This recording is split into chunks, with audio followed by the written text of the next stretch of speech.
और चलिए बात कर लेते हैं महाशिवरात्रि को लेकर। आपको बता दें कि इस महाशिवरात्रि को पढ़ने वाले यहाँ पर विशेष योग और साथ ही यहाँ पर भगवान शिव को यहाँ पर कैसे प्रसन्न कर सकते हैं, इन तमाम बातों को लेकर आचार्य डॉक्टर पवन त्रिपाठी से हमारे उत्तराखंड जो है प्रभारी राम गोपाल ने खास बातचीत की। क्या कुछ कहा उन्होंने, आइए आपको सुनवाते हैं।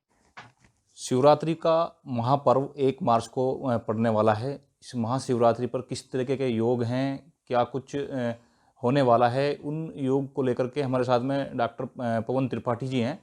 इनसे बातचीत करेंगे, जानेंगे किस तरीके का योग है इस बार और क्या क्या कुछ इस योग में होने वाला है। त्रिपाठी जी, स्वागत है आपका नेशन 24। नमस्कार जी, बहुत बहुत आपका। अच्छा, इस बार महाशिवरात्रि को लेकर के किस तरीके के योग बन रहे हैं हमारे दर्शकों को? जी, 1 तारीख मार्च की जो तारीख है और चतुर्थी तिथि जो हर वर्ष इसी तारीख को चतुर्थी लागू होती है शिवरात्रि के पर्व पर। और ये देवों में देव महादेव का सबसे उत्तम, उनको प्रसन्न करने के लिए सबसे उत्तम दिन माना जाता है।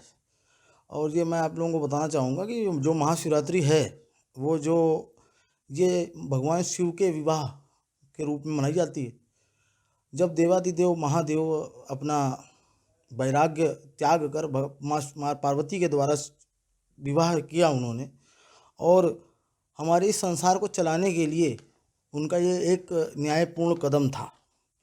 और दूसरा, भगवान शिव को अजर अमर कहा जाता है, जिनका कोई अनंत नहीं, अंत व अनंत हैं वो।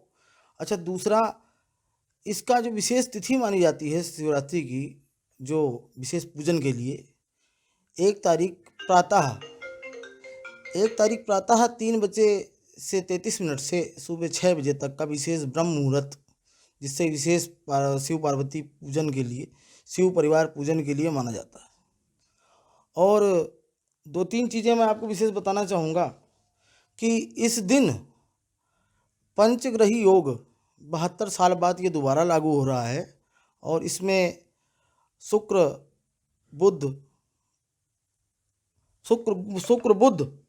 अन्य घनिष्ठिका नक्षत्र में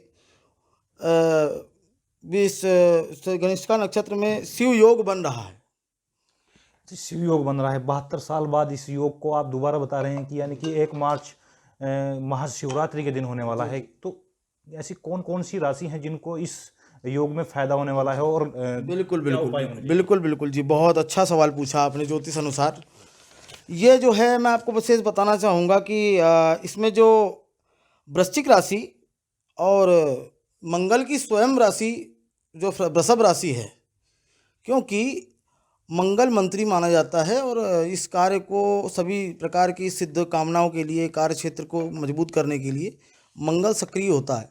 और दूसरा, सूर्य और अपने बड़े बुजुर्गों का सम्मान, जो हमारे बड़े बुजुर्ग माता पिता, जैसे माता पिता हो गए या हमारे दादी बाबा हो गए, उनका भी सेवा, उनका आशीर्वाद भी इस दिन प्राप्त करें शिव पूजन के बाद। और शिव पूजन के विशेष पूजन का जो समय मैंने पहले बताया था, 3 बजे से चालू हो रहा है। इस दिन आप अगर शिव रुद्राभिषेक कराते हैं किसी योग्य ब्राह्मण द्वारा, या नहीं करा सकते तो शिव चालीसा या 108 नामावली शिव के जाप करते हैं। अगर कुछ भी नहीं कर सकते तो उत्तर मुख होकर श्री राम का 1 माला जाप कर भगवान शंकर को गंगा जल लोटे में भरकर, चावल डालकर और दूध डालकर उनको अभिषेक करें राम नाम के जाप से। इससे असाध्य से असाध्य बीमारियों का निवारण होता है। और जो ग्रह हैं, जो भी पंचग्रह योग जो बन रहे हैं, उनमें किसी प्रकार की राशि कोई भी अगर पीड़ित है किसी समस्या से, उसका भी उसमें समाधान मिलता है।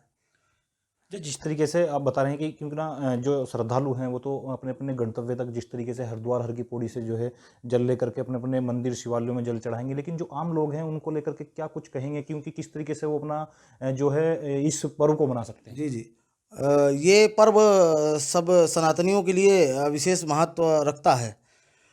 मैं बताना चाहूँगा कि जो भगवान शिव हैं, इस ब्रह्मांड के ऐसे तत्व हैं जिसे आज तक वैज्ञानिक भी इसका शोध नहीं कर सकते, क्योंकि डार्क मैटर जो है वो हमारे ब्रह्मांड की एक बहुत बड़ी तत्व है, जिसको हम देख सकते हैं और महसूस कर सकते हैं, और बाकी उसकी टेस्टिंग नहीं कर सकते।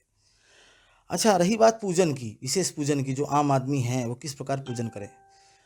अपने घर में ही अगर पारस शिवलिंग मिट्टी का बनवा कर किसी पुरोहित द्वारा या स्वयं बेलपत्र द्वारा तिल, जौ, अक्षत, अबीर, हल्दी से शिवलिंग का पूजन करें।